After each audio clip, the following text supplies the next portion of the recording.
خدا کی قسم تمہاری ہر دعا قبول ہوگی۔ حضور صلی اللہ علیہ وآلہ وسلم نے فرمایا، یہ الفاظ پڑھ کر دعا مانگو، آپ کی ہر دعا قبول ہوگی۔ بسم اللہ الرحمن الرحیم۔ محترم ناظرین، دعا عاجزی، انکساری اور بے چارگی کے اظہار کو کہتے ہیں۔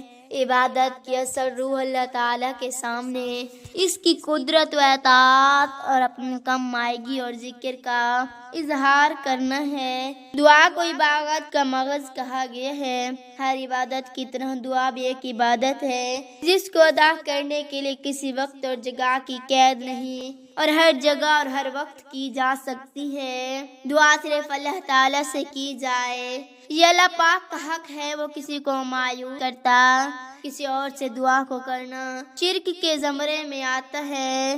دعا ان اہم عبادات میں سے ہے جن کا اللہ تعالیٰ نے اپنے بندوں کو حکم دیا ہے، اور اللہ تعالیٰ نے دعا کی قبولیت کا وعدہ کیا ہے اور اس سے اعراض کرنے والوں کو وعید سنائی ہے۔ تمہارے رب نے کہا کہ مجھے پکارو، میں تمہاری پکار کو قبول کروں گا۔ اللہ تعالیٰ کے ارشاد کا مفہوم ہے، تمہارے رب نے کہا کہ تم مجھ سے دعا کرو، میں تمہاری دعا قبول کروں گا۔ یقین مانو جو لوگ میری عبادت سے خود سری کرتے ہیں وہ ذلیل ہو کر جہنم میں پہنچ جائیں گے۔ اللہ کے رسول صلی اللہ علیہ وآلہ وسلم کا فرمان ہے، تمہارا پروردگار با حیا اور سکی ہے۔ جب اس کا بندہ اس کی جانب دونوں ہاتھوں کو اٹھاتا ہے تو اللہ تعالیٰ اس کو اس بات سے حیا آتی ہے کہ انہیں خالی ہاتھ لوٹائے۔ دعا عبادات کی علامت ہے، اس کے وسیلے سے بندے اللہ کی توجہ طلب کرتے اور اس سے مدد اور رحمت حاصل کرتے ہیں۔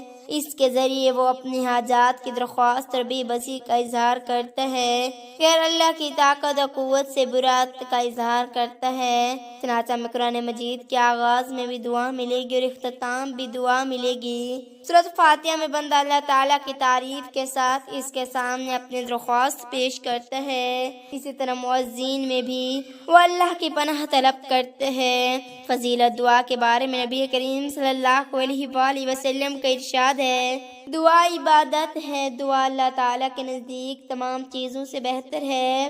حضرت ابو ہریرہ رضی اللہ تعالیٰ عنہ سے روایت ہے کہ نبی کریم صلی اللہ علیہ وآلہ وسلم نے فرمایا، کوئی چیز اللہ تعالیٰ کے نزدیک دعا سے بہتر نہیں ہے۔ دعا سے مسلمان کے باہمی تعلقات استوار ہوتے ہیں۔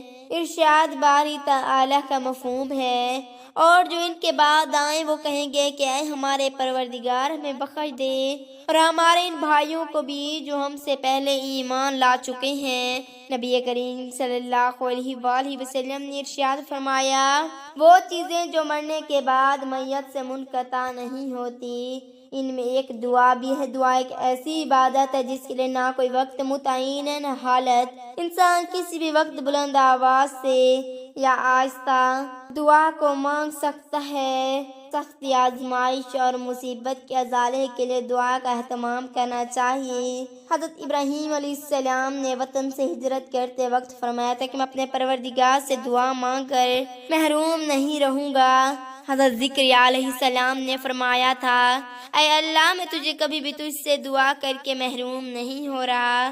اللہ تعالیٰ نے اپنے ان بندوں کی تعریف کی ہے جو اس سے دعا کرتے ہیں۔ یہ لوگ نیک کاموں کی طرف جلدی کرتے ہیں اور ہمیں لالچ، ڈر اور خوف سے پکارتے ہیں۔ اس حالت میں کہ انبیاء پر خشوع و خضوع کی کیفیت طاری ہوتی ہے، بندہ دعا سے اس عمل کا ثواب حاصل کر لیتا ہے جس نے اس کو انجام نہیں دیا۔ نبی کریم صلی اللہ علیہ وآلہ وسلم نے فرمایا، جس نے صدقے دل کے ساتھ اللہ تعالیٰ سے شہادت کی تمنا کی، اللہ تعالیٰ اس کو شہیدوں کے درجے تک پہنچا دے گا اگرچہ اس کی موت بستر پر ہو۔ حضرت ابو ہریرہ رضی اللہ تعالیٰ عنہ فرماتے ہیں، رسول اللہ صلی اللہ علیہ وآلہ وسلم نے فرمایا، 3 آدمیوں کی دعا قبول ہوتی ہے جس میں کوئی شک نہیں۔ نمبر 1 مظلوم کی دعا، نمبر 2 مسافر کی دعا، نمبر 3 والد کی دعا اپنے بیٹے کے حق میں۔ دعا کے آداب میں سے کہ دعا کی قبول ہونے میں جلدی کی جائے۔ دعا کی قبولیت کی شرائط میں سے چند شرائط یہ ہیں کہ دعا کرنے والا خدا کی قائم کردہ کردہ حدود سے تجاوز اور گناہ کبیرہ پر اصرار کرنے والا نہ ہو۔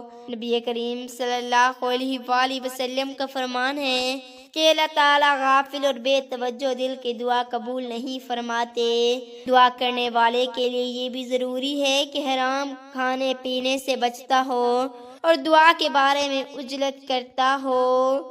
ایسے بہت سے وظائف، بہت سے اعمال آپ کے حوالے کر رہی ہوں۔ اب عمل کیا ہے؟ کسی بھی وقت، کسی بھی نماز کے بعد جب آپ کو وقت مل جائے، باوضو ہو کر آپ نے حضور پاک کی ذات مبارکہ پر درود پاک پڑھنا ہے۔ درود پاک آپ کوئی سا بھی پڑھ سکتے ہیں۔ آپ صلی اللہ علیہ وآلہ وسلم پڑھ لیں یا صلی اللہ علیہ محمد پڑھ لیں، لیکن بہتر ہے کہ درود ابراہیمی پڑھیں۔ درود ابراہیمی میں زیادہ فضیلت ہے۔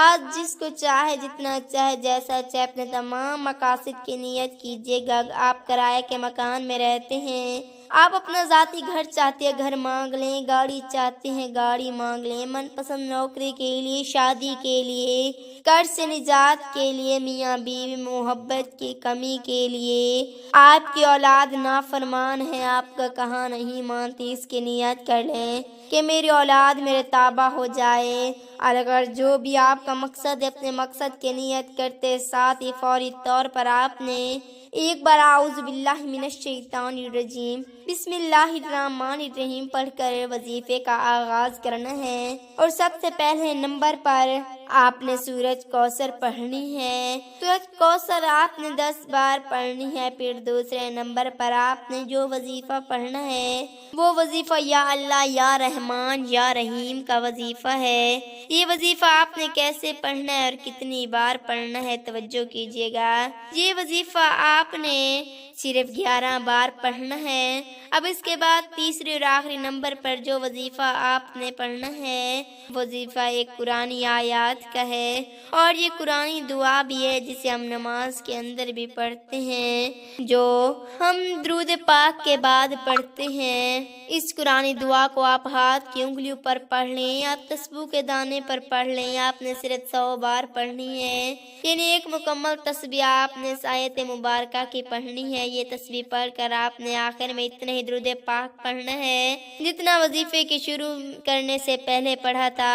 اب آپ کا عمل مکمل ہو گیا۔ یہ وظیفہ پڑھ کر آپ جو بھی دعا مانگیں گے، اللہ کے فضل و کرم سے آپ کی ہر دعا قبول ہوگی۔ دعا ہے کہ اللہ پاک ہمیں صحیح معنوں میں پکا اور سچا مسلمان بنائے۔ آج ہم مسلمانوں کی دعا کی اہمیت و فضیلت معلوم ہی نہیں۔ اللہ ہمیں اس کی اہمیت کو جاننے کی توفیق دے اور اپنے رب سے بار بار اور خوب مانگنے والے بن جائیں۔ اللہ کے خزانوں میں کوئی کمی نہیں، وہ ہمیں اپنے خزانوں سے لینے والا بنا دے۔ آمین۔ اور اللہ تعالی ہماری تمام پریشانی اور مصیبتوں کو دور فرمائے۔ آمین ثم آمین یا رب العالمین۔